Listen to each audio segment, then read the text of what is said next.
Welcome to EU Decoded, the podcast of the EPP Group in the European Parliament. Here we unpack the key topics shaping the European Union.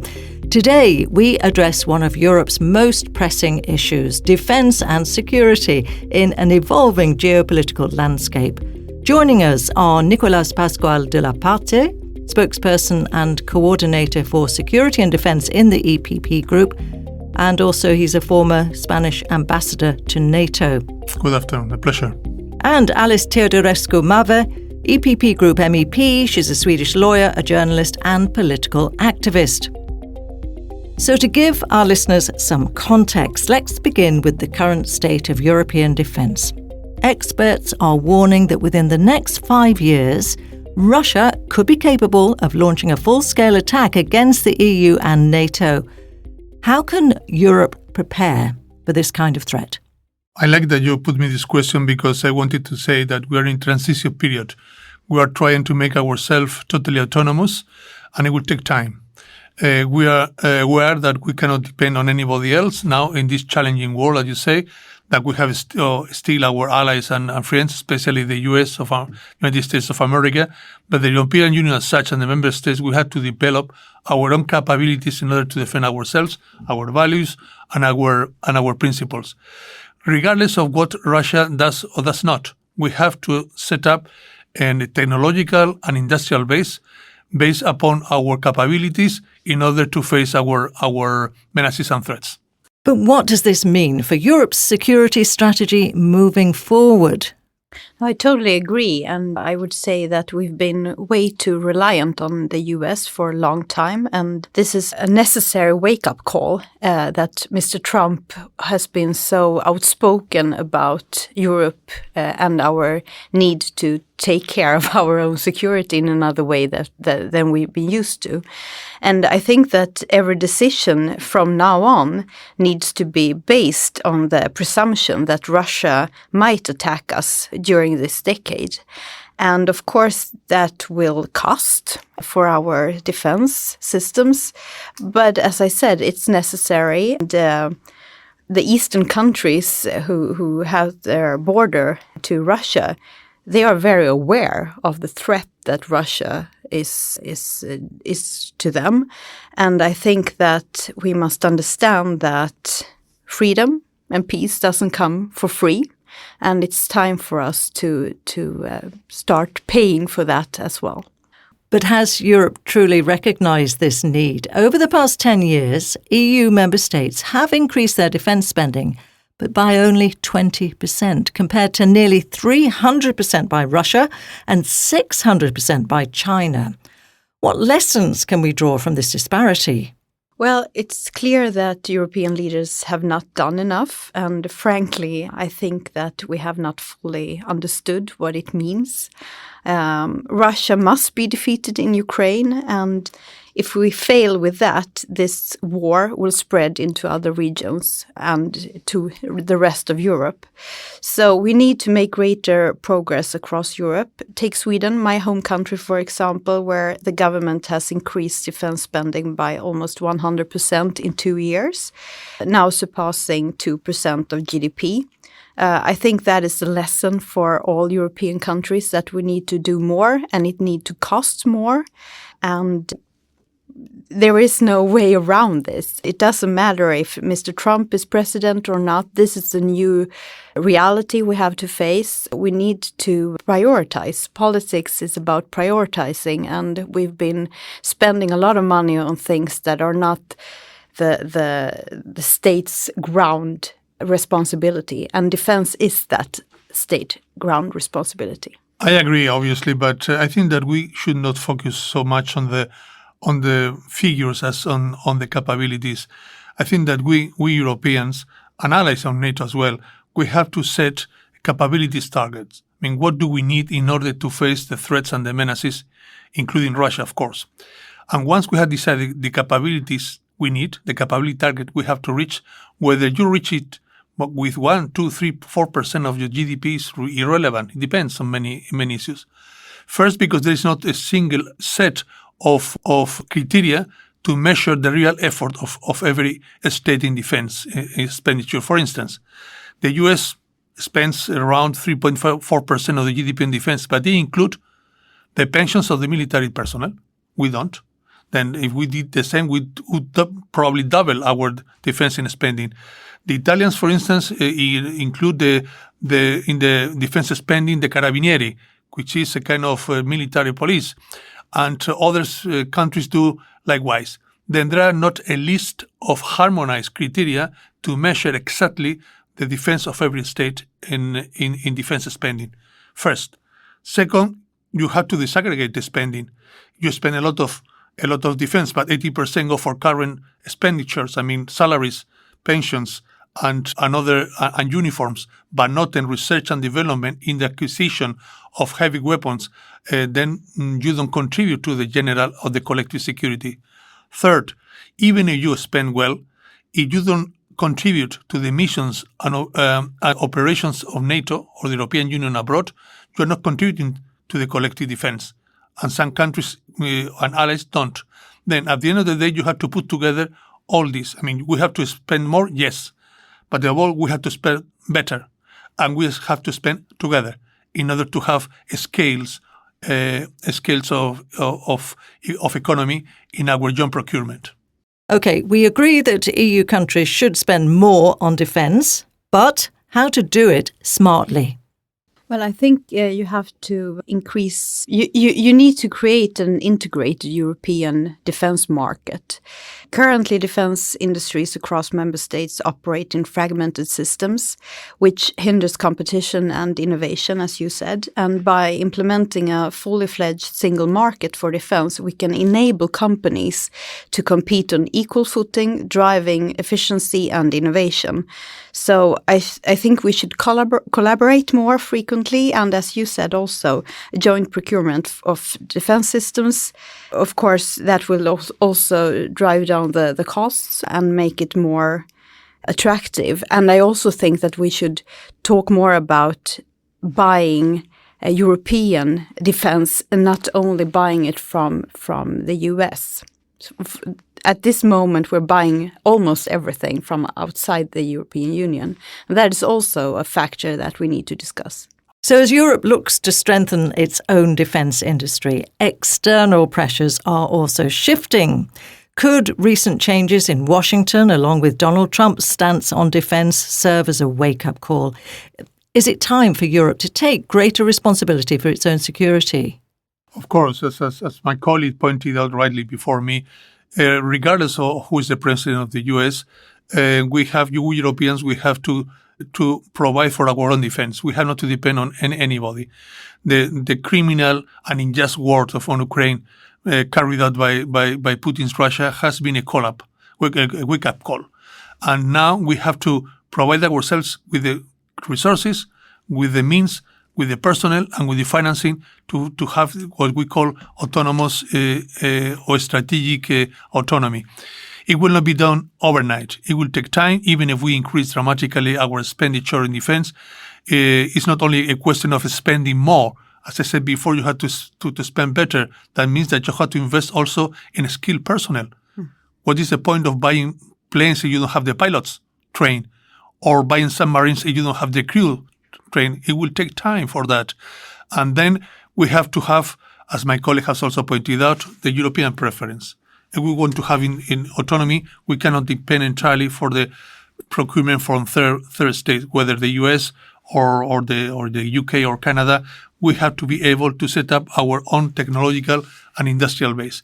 For that, we have to make clear one principle: European money for European weapons, European money for European systems. It doesn't mean that we will close the door to cooperation with our allies. We have to have the same playing field with them and to have a reciprocity principle upon which to build our relationship. If they open the security market and the defense market in the US, we will open ours, but always on a reciprocity principle. It's a two-way road. So we need to buy more European equipment, but how do you envision the future transatlantic cooperation on defence? Well, I would say that the partnership is the most important partnership that we have from the European Union. And I'm also optimistic that we can deepen our cooperation to address shared challenges. At this moment, we have both China and Iran who are a threat. And I think that we should communicate to the US and to Mr. Trump that we have a strong and a mutual interest in this areas, and that we want to show them that Europe is a strong ally to have, and that they can trust in us, and that we are doing our homework now. And as I said, that is something that we should have done a long time ago, but it's good that we are starting now. Well, the European Commission is expected to publish a white paper on defence soon. What priorities do you see at the EU level? Well, as far as I know, obviously the content of the joint white paper, which will be presented by two commissioners, the Commissioners for Defence, Kubilius, and the High Representative for Foreign Affairs and Security, Kaja Kallas, it will be a joint paper, a white paper. In principle, will identify the best way to assist Ukrainian friends in their war against Russia. It will be the first chapter, how best the European Union and the Member States could continue supporting and assisting politically, militarily, and financially our Ukrainian friends. The second part of the report will very likely touch upon all the threats and menaces and the resources we have to raise, the resources, financial, human, and material resources to face these threats and menaces and the vulnerabilities we have. And a third part will be how to mobilize enough financing, obviously, to finance these new resources. It will not be a real strategy because we have already one strategy in the European Union, which was approved in March 2022, with which is our strategic autonomy.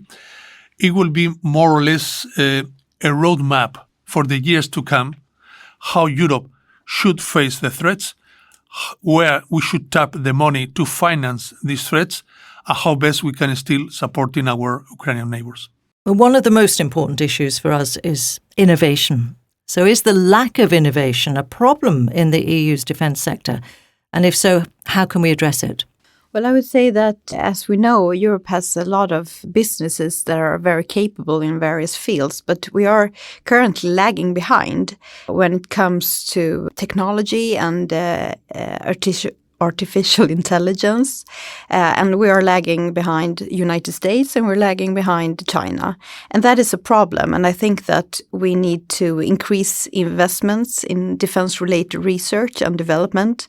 And we need to look at cybersecurity and drones. I mean, the wars in the future are not the same as the one we had before. So we need to be strategic and we need to be proactive. So it's a lot about to foster economic growth and remove barriers to innovation, and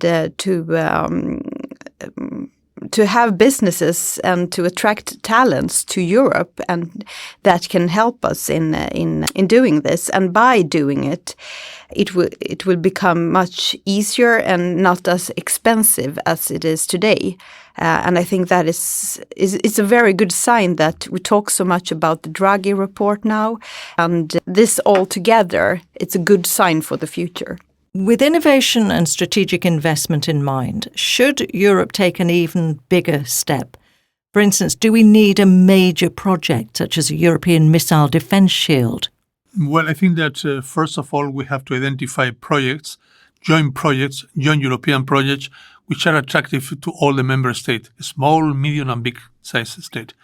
That's what I call positive incentives, in which every country will be attracted to participate because they can draw advantages in the participation in these joint programs. I can imagine that we should start initially by, for instance, unmanned vehicles, the drones. Everybody needs drones. We have also the experience of a DIRPA program in the European Union, and NASA, that when we go together for joint procurements, obviously the prices fall because of the higher demand at 27 than at the individual base. But apart from this economy of scale, we also have the possibility of develop quicker research and development in cutting-edge technologies and emerging technologies. For instance, artificial intelligence, quantum computing, Internet of Things, nanotechnology, robotics, biotechnology, and so on and so forth. There, everybody can draw advantages, all the states. A second phase perhaps could be to identify bigger joint programs as the European anti-missile and air shield. It will be very costly. I mean, we are talking here about 100 to 100,000 million euros. It will not be for tomorrow. And I would like to have this, in any case, based upon European technology, not from imported technology from other countries, because it will be part of our strategic autonomy as well. Then, first, let's try to identify projects we have positive incentive for everybody. A second stage, we can jump over to bigger projects of joint procurement, so that at the end of this decade, we could have set up already this technological and industrial base I am referring to. And what about you, Alice? What do you think of big projects? Do we need them?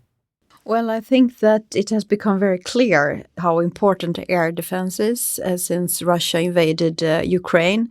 And I also think that the German initiative to create a European sky defense is a good one.